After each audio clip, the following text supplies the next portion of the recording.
You'll go to hell if you've lived in sin. So say your prayers, 'cause here comes Grim. Hello lovelies. Today we're taking a look at a couple of supplements for Outgunned, which I reviewed recently. You can go and check out that review elsewhere on the channel.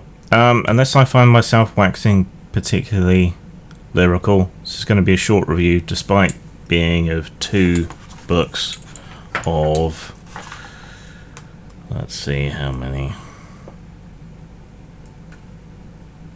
couldn't tell you because the edge cuts off, 200 pages each, something in the region of that. Outgunned, I gave it an okay review. Few fanboys showed up, appearing to be somewhat upset. I stand by the original review in that the dice system is fairly opaque and difficult to get a handle on what your probabilities and so on are any deeper than number go up. But yeah, they suggested that I hadn't necessarily given it a fair shake, and genre came up, so I thought I would take a look at the supplementary materials that they have. So, they have two collections of books called Action Flicks, Volume 1, Volume 2. These are guides to different subgenres. They also have a whole book called Adventure, I think, which is Adventure in that font that's clearly a pastiche of Indiana Jones. Same as everyone that does pulp adventures seems to reference what itself was a reference to the old pulps, but hey ho, there we go. That one is for pulp adventures, and that's kind of interesting in its own right, though I haven't bought it because I have other pulp adventure stuff and reasons anyway. But if you were, in spite of everything, looking forward to the Lara Croft adventure book that was going to come out for Fate, then you might want to check out their adventure setting supplement book, as they don't seem to be quite as afraid of cleavage as Evil Hat are, or to be as evil as Evil Hat are. Anyway, the comparison with Fate is somewhat apposite, particularly here. For Fate, they will put out various books with rules, suggestions, and so on for different settings. And that is basically what we have here. We have a whole bunch of different sort of rough genre guides to different types of adventure you could run using Outgunned. Outgunned seems pretty tailored to the 6 adventure sort of arc, which is a bit like a mini-series, I suppose. So you're not going to find a huge amount of depth in character progression and so on, but you will find some. But it is very much angled towards these sort of action-adventure games. So in this one, for example, we have Star Raiders, we have Rising Dragon, we have Cloak and Dagger, we have Great Powers, we have Weirder Things, A Kind of Magic, Killing Aliens, Ghost Hunters, Midnight Wars, Neon Noir, and Everything at Once. From those titles, you can probably guess what sort of genres they're talking about in each one, right? Some of these don't seem like they would fit particularly an action flick, which is the basis of the Outgunned system. Science fiction makes sense, kung fu makes sense, spies makes sense if you take a more sort of James Bondian sort of way of looking at things. Oh no, sorry, that's not that one. That one is more Three Musketeers. But yeah, you can see that then. Great powers, superheroes, or maybe, kinda. Weirder Things, copying Stranger Things. Is Stranger Things suitable to an action flick? I don't personally think so, particularly. Magic, again, stretching it a bit. Killing Aliens, sure. A Ghostbusters ripoff, action flick, don't know. Midnight Wars works, Neon Noir kind of works, though if you're going noir, you would think it would be a bit more investigative, which doesn't really suit the action film format. And then the idea of multiversal heroes is just an excuse to throw everything together, which is fine. I understand that. Alright, so we get a brief explanation of what you're going to find in here, and then you get each of the genre things. So you get a little introduction, a summary of what you will find, a description of themes that are to do with the different subgenres, any new rules that are applicable, like science fictional weapons, in this case, different alien species. You get a few heroic feats which you can customize your characters that are suitable for the genre. Maybe you get an archetype which you can use. You get an obvious Baby Yoda ripoff in this instance. You also get rules for starships, very bare bones. And then you get a few sheets and ideas of things that are there, right? And that's basically the format for all of these, but you might get more or less for each one. So, Rising Dragon, you'll get martial arts rules, chi powers, some different archetypes, sort of backgrounds, building blocks, martial arts styles, and so on. Sometimes you will get enemy feats, so you can customize the bad guys to be right. In Cloak and Dagger here, we get additional blade and melee rules, rules for horses and carriages, shit like that. New gear, like black powder weapons, that sort of thing. Some ideas for romantic heroes, swashbuckler, rules for dueling, and so we go. Right, and then you've got your superheroes, which felt a bit too thin on the ground for me. Now that is a common complaint I think you could have about all of these, is that they're a bit too thin on the ground. So you don't get a full workup of any of these different genres that they take you through. You just get a very sort of scant, here's a few ideas, let's throw this together, which leaves you with a lot of work to do, to the point where it's almost not worth having this. Right? I would have, if I was in charge of this project, I would maybe have halved the amount of things that are in it and doubled the length of all the articles to go over it. That's probably what I would have done. But I'm not in charge.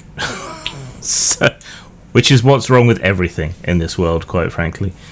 Does Harry Potter work as an action flick? I'm not sold particularly, and there are better rule systems to use for that kind of magic. I think I've said before, for a very long time Harry Potter was considered the holy grail of RPG licenses, but I think that moment has passed now for various reasons.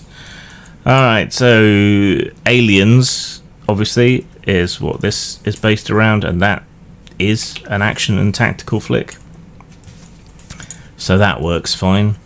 It doesn't work if you're trying to do Alien, but you know, you can do Predator.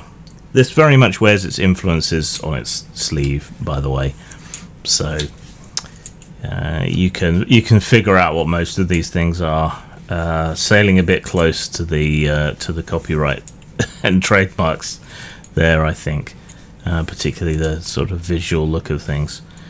But you get an idea here. Sometimes you get actual enemy stat blocks. Midnight Wars sort of Blade and all the other sort of vampire and vampire versus werewolf things that we all know. Hellboy's pistol makes an appearance, suggesting that you could do it as monster hunters in a more general sort of way. But you get the idea really here. Yeah, Neon Noir is meant to be cyberpunk, but it's much more Blade Runner, I suppose. it could have done with more of an action focus, this being an action game. Alright, so that is book 1. And then we have volume 2 here, which is more of the same, but perhaps with a little bit more practice to it. So you have a whole new set of genres. Star Knights, which is Star Wars, but if you combine that with the other science fiction rules, then you get something like Star Wars, but you'd have to combine them. Old Ones, about fighting strange horrors. Wild West, which is a relatively underserved genre, at least when it comes to straight westerns rather than western plus weirdness. Dark Light, which is about angels and demons fighting in the world, so it kind of goes together with the other one. Mighty Swords, if you wanted to play a sort of fantasy barbarian version action flick. District 77, which is for playing cop campaigns. Dino Storm, people versus dinosaurs, that's always good for a laugh. Furious Wasteland, which is a Fallout or post-apocalyptic in general ripoff. Army of Evil, which is meant to be like Ash versus Evil Dead, I think. Zombies, that sort of thing. Quack Tales. Does DuckTales fit the action genre? I'm not entirely sold. And then Insert Coin. They always seem to end on a weird one, and that's talking about virtual worlds, right? That's what that's mostly about. So the format is largely the same. It does pick out some common feats that could be used in general in your Outgunned game. That goes for a lot of the feats and so on for heroes and for enemies. A lot of them could be used in other games.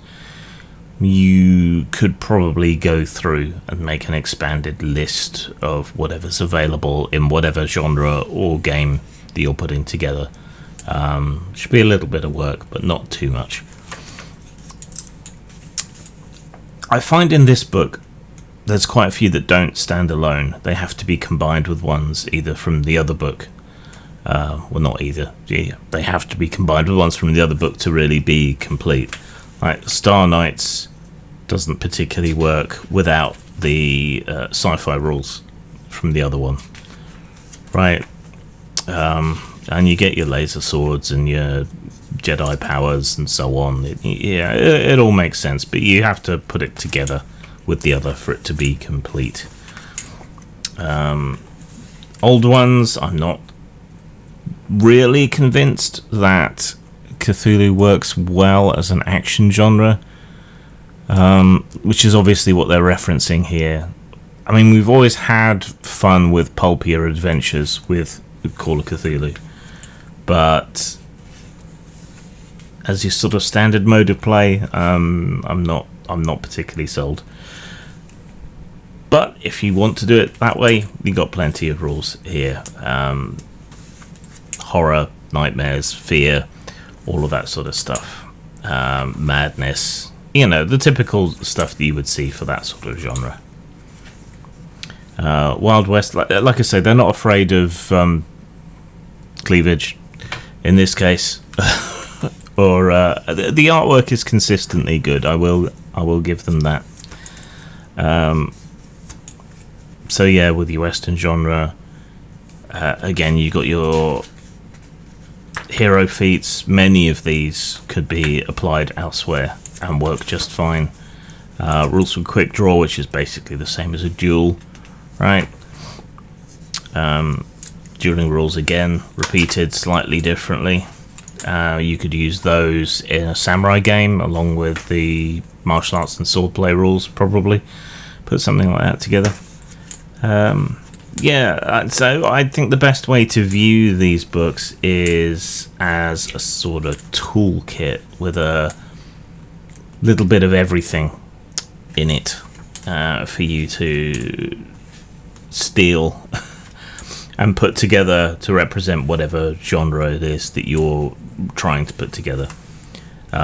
So, you could put Mighty Swords together with the magic rules, and then you would have a fairly complete-ish fantasy rule set though you wouldn't have any setting, and there's not as many feats and enemy feats and tweaks and all the rest as you'd need for a complete game. But you could at least start to put it together before. Then we had cop rules. A lot of the cop one basically comes down to background suggestions, you know. How do you play a cop? What goes on? Some buddy rules, because, you know, cop movies are often buddy cop movies. Everyone loves dinosaurs. Is it? I have not watched any of the newer Jurassic Park movies. I just can't be asked at this point. But I presume that they've got dumber, more action oriented as they've gone along. That's probably a safe bet. With the Fallout series being popular and so on, yeah, it made sense to do that sort of thing. And the TV series is much more of an action flick than I think the game typically is. Army of Evil gave me Ash vs. Evil Dead vibes, but then looking at this, you're also thinking Resident Evil movies of highly variable quality might also come in. This does seem to be more based about zombies when you actually sit down and look at it, but you could incorporate the other supernatural elements if you wanted to do more of an Ash versus Evil Dead or a more sort of generalized horror thing. Quack Tales is pretty obvious what you're talking about there, and it goes into cartoonish stuff. Myself, I would be tempted to only use like half of these rules and put together some sort of Ralph Bakshi sort of game, which would probably get me banned from everything in the world these days. But there you go. Yeah, toolkits. Well put together, nicely illustrated, not afraid to have action shots and a little bit of sexiness. So, you know, I appreciate that. Good use of colour to differentiate sections. All of that kind of thing. Great. Star-wise then, 4, maybe 5. Nah, 4. The writing is, I think the problem with the writing is that it's another case of there not being enough space on any of these concepts. So anyone writing any of these concepts up for the book can't really get into the swing of them and bring that across more in the writing. There just isn't enough space on each of the articles for any frippery or style to particularly be included. So yeah, 4, but high 4 for style. In terms of substance, it's contradictory. There is a lot here in the 200 pages of extra options and so on is a lot, but everything that it talks about is very thin. I'm kind of curious to look at the adventure one now, more so having flipped through these again. Maybe I'll get it and do a review of that as well, but I don't know when I'm ever going to bring this to the table. I'm just interested in a kind of academic game designer sort of way. I'm wondering what they can come up with when they devote more time and effort to a single genre, because this was frustrating. It was very much a prick tease when it came to each of the genres that it goes into. There's just not enough there to really run a game. Maybe a one-shot, not really even the 6 games that you would expect. There's just not enough information or rules or anything for you to really get your teeth into when it comes to any of these genres. Like I was saying while I was flipping through, I would halve the number of genres, and that wouldn't be that difficult because a lot of these go together. So by combining the two, you'd have essentially doubled it anyway. So very, very frustrating when it comes to content, and not enough. Now, to get a middling score, an average score, there needs to be enough in something to use it. In a supplement, that's generally easier. Most supplements will get a 3 because they include everything you need. This doesn't. Yeah, each individual book doesn't. Maybe combined together they do, but I'm talking about the scores for each individual book. So I'm afraid I can't give it a 3. I can give it a high 2. So that gives us 4 for style, 2 for substance. That's 6 out of 10. That is 3 out of 5. So that's right bang on the average. If you're the kind of GM that just really likes to spend a lot of time prepping an adventure, setting the genre, tweaking the dials and so on, it's probably worth it for you. If you regularly play Outgunned, I don't know how many people do, then this is probably worth it to you. I wouldn't buy any of these individually. I think you have to have both for it to really work and give you enough options. And obviously that costs a lot more, and you're going to have to, spend double, even triple what you normally would in order to make that work. But yeah, if you're into it, it's worth it. If you're not into it and you're not going to be playing it a lot, and you're not a weirdo like me who collects and kind of catalogues games and acts as an archivist, then it's probably not as worth it for you. Your mileage may vary. Zang. Postmortem Studios, role-playing games, and a lot more to die for. Post-mort.com.